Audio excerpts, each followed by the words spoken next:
Hello guys, hello Cancer, welcome dito sa aking channel, Kapalaran 888 Cancer. Alamin natin kung anong messages, vibration, gabay, energy para sa lahat. Ito ay 2025, unexpected blessings, messages, unexpected events, happenings, positive or negative. Tingnan natin kung ano yung posibleng dumating sa iyo Cancer ngayong 2025. So overall siya, hindi ko sasabihin ko anong buwan, kasi aabotin tayo ng 1 hour dito na reading. So, in general lang siya. Tingnan natin kung ano yung possible na message sa'yo. Okay. So, meron ka dito, Cancer, na 2 cards. Okay. So, Cancer, tanungin kita, habang nanonood ka sa ngayon, ano ba yung ginagawa mo sa ngayon? Are you employed? Are you looking for a relationship? Are you in a relationship? Ano ba yung seeds na pinaplant mo sa ngayon? Like for example, ano ba ang ginagawa mong efforts sa ngayon? Okay?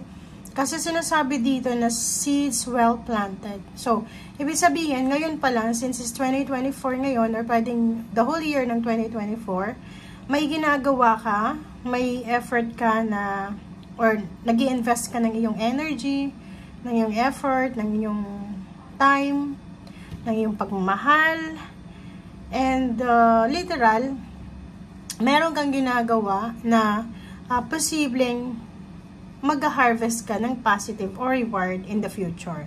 So, ibig sabihin, kung naghihintay ka, halimbawa ngayon habang nanonood ka, 2024 pa lang, sobrang impatient ka na kasi sorry, naghihintay ka. So, pagdating ng 2025, sinasabi sir dito na let go. Okay? Let go yan na nararamdaman mong impatience. It's a time for resting and planning for the future. So, you don't need to worry. Alisin mo yung worries mo and magkaroon ka ng pasensya. Kasi on the way na yung harvest eh. Di ba parang, okay, do your best and God will do the rest. Parang ganon. Trabahuin mo yung dapat trabahuin, and then yung result, it's positive or negative, it's up to the universe, it's up to God. So, ang magagawa mo is, kontrolin mo yung lahat ng actions mo, trabahuin mo yung dapat trabahuin, and hayaan mo na kung ano yung result niyan. Okay? Mag-focus ka sa journey, huwag kang mag-focus sa result. And isang good news ang posibleng matanggap mo sa year 2025, financial security para sa'yo and your family. Diba? Yung parang sinasabi lahat ng efforts mo, lahat ng time, energy, or lahat ng yan ay posibleng magbubunga yan ng maganda. It's either inheritance or retirement. So, nakikita ko na for the year 2025, you are at peace and contented sa buhay mo. Okay? Maraming good news regarding family, pride in the family, parang gano'n. So, nakikita ko na siguro may mga anak ka na magagaling sa field nila, may apo ka, mga pamangkin, parang gano'n. So, nakikita natin yung financial harvest dito, fruits of your labor, fruits of your sacrifices, parang gano'n. So, yun ang nakikita ko sa'yo. Okay, I hope na nasa tama tayong linya. Okay. So, tingnan natin dito, Cancer, kung ano pa ang messages. Oh. Okay, opening to love, my heart is open. So, yun. Maganda din ito kasi parang sinasabi na Cancer, buksan mo ang iyong puso, single ka man or in a relationship.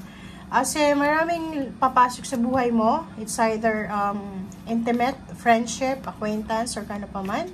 So, sinasabi sir dito na mag-aalab yung puso mo. So, sobrang fiery, sobrang confidence, sobrang excitement yung dala sa ng 2025. And clean energy food, dito sinasabi na siguro unexpected to, but nakikita ko sir dito, Cancer, na siguro for the year 2025, magfo-focus ka sa dieting, focus ka din siguro sa mga healthy living lifestyle regimen. Pwede yung iba magiging vegetarian, yung iba naman hindi nakakain ng karne, ay yung iba naman nakafocus sa pagkakaroon ng maskuladong katawan or yung babae naman, pwedeng nakafocus ka sa physical body or sa physical health. Okay? Six of Swords, nakikita natin yung travel. So, pwedeng may travel dito, magta-travel, lilipat ng work place, residence, zip code. Parang lilipat ka from one place to another, from rags to riches ba to? From one country to another, from Philippines to other country, parang ganun. So, nakikita natin yung possible travels with your family or alone lang. Five of Wands, may mga unexpected na competition, unexpected na combat, parang makikipaglaban, parang nakikita ko it's either business or pwedeng sa team ito sa loob ng company. Mag-iingat ka kasi hindi maganda yan. Okay, and then Prince of Swords, ang daming balita dito, ang daming chismis, ang daming information. Be careful kasi nandito yung Five of Wands. So, ingat-ingat ka kasi etong mga balitang itong matatanggap mo is pwedeng chismis lang siya, paninira, may sinisiraan ng isang tao. So, Seven of Cups, you have so many choices. You have choices, you have options na tanggapin kung ano yung messages or ignore mo lang. So, yun, yung kailangan mo lang pag-ingatan ngayong taong ito is yung sobrang pakikihalubilo sa mga taong chismos at chismoso kasi pwedeng makakuha ka ng mga balita na hindi naman totoo. Okay? And yung beginnings 3, impress, maganda to kasi may mga pregnancy, giving birth, new work, new business, yun nga dito, clean energy food, mga health regimen, healthful organic dieting, and nakikita natin dito na new relationship din, new friendship, or yung iba sa inyo mas lalong nakafocus kayo sa sarili nyo. And 6, the lovers. Nakikita natin na may kasal, may wedding anniversaries, may encounter. So, parang nakikita natin yung long lost love, parang ganon. And temperance, since mayroon ka ditong 7 of Pentacles, sinasabi sa'yo dito na kailangan mo ng patience kasi posibleng, yun na nga, in terms of 5 of Wands and 6, the lovers, hindi lang ibang tao yung pwedeng maging kaaway mo or pwedeng magkasagutan mo kasi dahil sa sobrang impatience. Okay? And Magician, last is 7 of Pentacles. So, nakikita ko, dalawa yung 7 Pentacles mo, guys. So, it's a manifestation or it's a confirmation na kailangan mong maging mapasensya. Plus, may temperance dito. Kasi, kung halimbawa na sa 2024, masyado kang impatient na parang sinasabi mo, masipag naman ako, ganyan, ganito. Bakit hindi ko nakukuha yung success and prosperity? Dito sinasabi na kung ano man yung hinihintay mo, pahinga mo yung isip at puso mo. And sinasabi sa'yo dito na isang milagro, milagro or magic na mangyayari sa buhay mo na pwedeng magdala sa'yo sa kung saan ka mang sitwasyon ngayon, papunta doon sa unexpected na